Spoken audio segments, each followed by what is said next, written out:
Were you thinking about getting married when you were a teenager? As a teenager, no, absolutely not.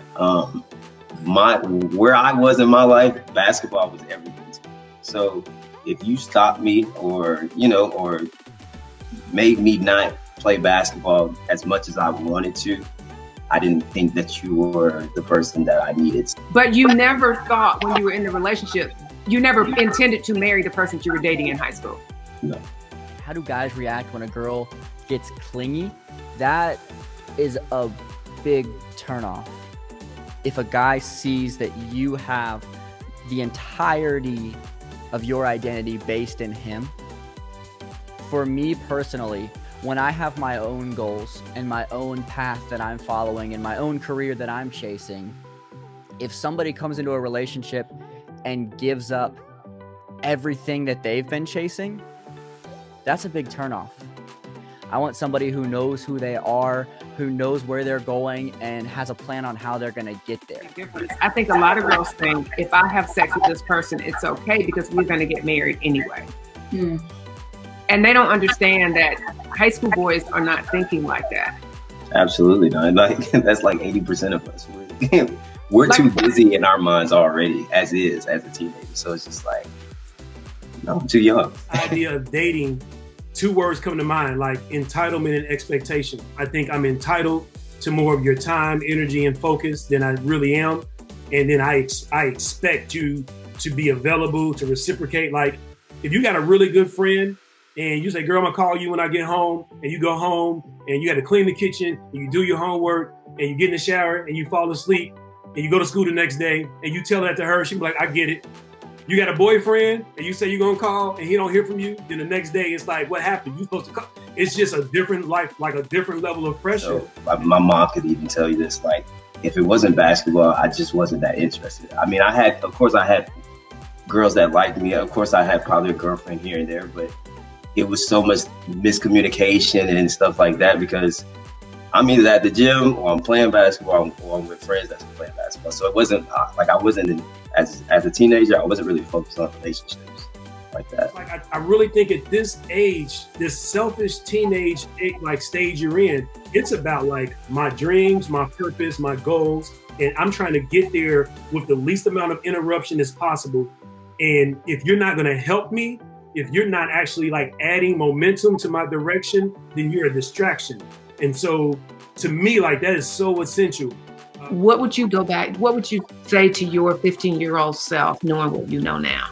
It's probably like majority of the girls, I really did struggle with low self-esteem and loving myself. So I would go back and tell myself to find something that I enjoyed, whether it's poetry, whether it's dancing, whether it's running. I would stick with that and I would fight for it. You know what I mean? So that way I have something that not only benefits me, but it can like benefit my future as well. You see what I mean? Because it's like, if you have a passion for something, you're not going to let anybody come in between that. So that would have helped me out a lot. I would have definitely just found something that I was really good at, and I would just stick with it. The other thing that I hear guys say a lot is, if you use your body to get the person, what you have to understand is, however much cleavage or whatever that you show the person, there's always another girl who will show a little more. If you use your body to get them, what will you do when somebody else comes along and shows them even more?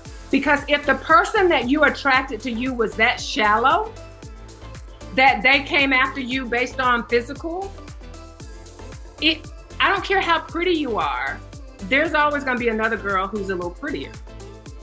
And so what the other girls don't have to offer is your personality. Am I preaching, Sean, or am I preaching? You are, yeah. Yes, ma'am. Honestly, something that I learned was that a man can get sex from anyone. What else can you bring to the table? Like, that's not any different. Like, he can go anywhere. Like, we all can give a man that. So it's kind of like, what can you give a man that another woman cannot give him? Because that's free. Anybody can give you that. That's kind of what helped me. I was like, And I was like, we break up, he can go get the same thing from another woman. And that sucks. Great. And I love what you said about what's most attractive is confidence. And that's what I try to help girls understand, that they put so much focus on their physical appearance and without building up their confidence. Another guy-girl difference thing is like the amount of makeup girls wear and stuff. Half the time, I don't even notice. My girlfriend just texted me and said she's putting her makeup on before we go out for the rest of the day. And I honestly probably wouldn't have noticed either way. Sometimes it is really like that girls may get all this stuff done or all these different things ready or set up, whatever, for your face. And we're just like, honestly, I'd prefer sometimes without. Just like seeing who you are, that you're confident in your own skin and being who you are, not trying to metaphorically or even physically cover up and hide what you naturally are. Because I think one of the hardest things to do is to convince a teenage girl who is in the middle of a relationship and she swears they're going to be together forever, and she swears because he loves me, like it's really difficult to get that girl to understand why sex is not the best choice. Sometimes that only option that you've put in your mind, this is the man that I'm going to marry when you're 11 years old. Like, maybe not realistic, but it hurts so much worse when that doesn't work out. Like, it's really difficult because I feel like you have all these feelings and you already have like your mind made up as to where you think like it's gonna go. You already have the future planned out. You feel like this is the one for you and this is the only guy that can make you feel this way, but it's not. And especially because you've looked past all these red flags, or you've bypassed things that you've seen and noticed, and you're like, well, I can fix that because he's the one for me. He is the one, we're meant to be together. And then it's not. It is hard when like you have this one person and you don't think that you're gonna find someone as good as them or better, so you settle thinking that it's okay. And then you're left questioning your identity, who you are, everything that you value, because you've probably made your values match his values to keep him around. The hottest thing is confidence. If you are cool with who you are and what you do, that is the greatest thing. If you're confident in who you are in your own skin and not having those like identity issues of who you are and what you do, then that is great. I think that's a huge issue, that they don't realize they're spending so much time focused on one thing when the thing that guys really find attractive is them being who they are and being confident in who they are, and not trying to like measure up to somebody else that's unrealistic to start with. So. And I tell girls, I say, if somebody really loves you, I don't care how high your standards are, they'll break their neck trying to meet your standards. And I broke it. Talking about sex in a text message and you keep going along with the conversation, then we're gonna think you're easy. If you shut it down and you pick up the early signs, then that shows me that I can't get you because I'm thinking about sex and you have way higher standards than what I have at that point in time. So you realize she's not that kind of girl. Exactly. So many times we just need to get girls to set those standards. And stick to it. Just stick to it. All I knew was that I wanted to be with her. So if she don't want me to do it, I'm just not gonna do it. There is a man out there for me, and knowing like that I don't have to do anything to keep a man, that if a man loves me, he won't have sex with me. He'll agree with my decision. He'll try self-control even if it's hard for him. It's just, I wish I would have known all that. I do now, but back then I didn't, and I wish I did. The point is to find a relationship with someone to be with that can live with you and your personality, who you are. So the best way to do that is to just be you, be a confident person in yourself and your personality and who you are in the dating scene. And that's the best way to find someone that matches and can get along with who you are, being who you are. If you cover up with a facade the entire time in a dating situation, and then once you're in it, you just pull out who you normally are and go, okay, I can relax, I've got him now. It's like wait, what's going on?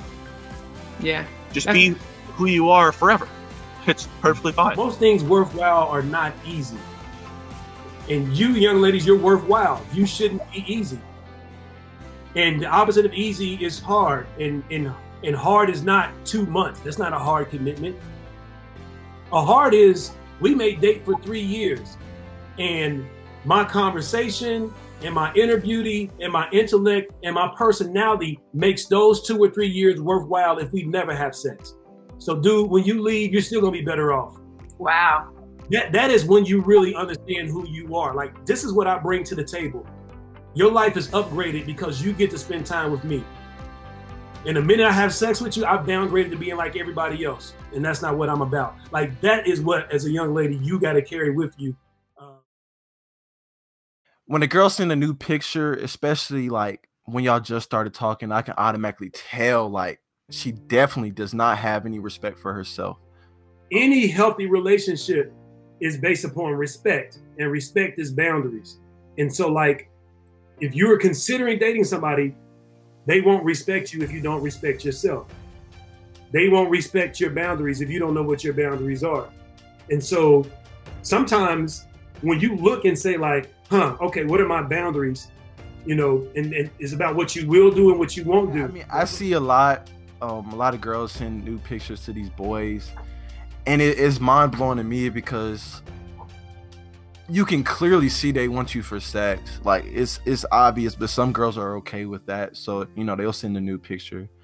But as a guy, I mean, like, yeah, we're thinking we're gonna, you know, have sex and stuff like that. But we also think, yeah, this girl definitely doesn't have no respect for herself. So we're gonna put you, after we're done with you, we're gonna put you on to some of our friends. Since we know you easy, we're gonna pass you along to one of our friends so they can do the same thing. So that's how the cycle keeps continuing. These are what boys are saying when they look at their workout schedule and everything else that's going on with them. And they may have time for like some trivial conversation and some texting or sexting and all this other stuff.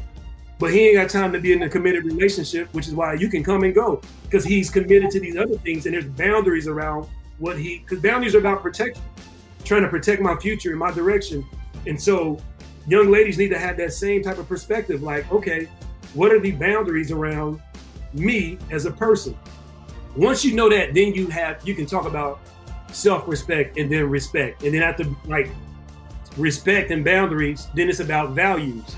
If you send him a new picture, like, that's not going to keep him around at all. Like, because he's just going to think he can, you know, have sex and keep it moving on, keep it pushing. And so now the person that I'm around, they also have to share my values. So like, if one of the things I value is my decision not to be sexually active, I cannot be in relationship, and probably shouldn't even be in friendship circles, tight friendship circles, with people who are on a different page.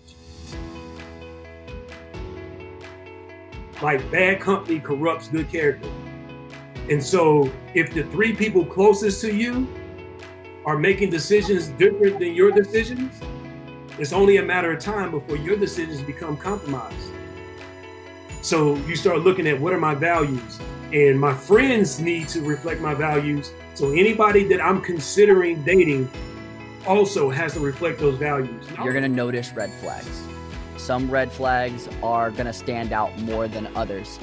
This, you know, this book, this seminar, everything like this is just going to help you recognize red flags, because you're hearing from guys who have shown red flags. You know, you're hearing, you know, me and then some of the other guests that are going to be on talk about, these are the things that I did. And those are the things that you're going to be able to recognize moving forward. So I would say just don't write off red flags, address them. Well, since Tierra and I did not have sex until we got married, I knew I actually liked her for her. And since we weren't having sex, you know, my judgment wasn't clouded at all, you know, to where I could truly think straight.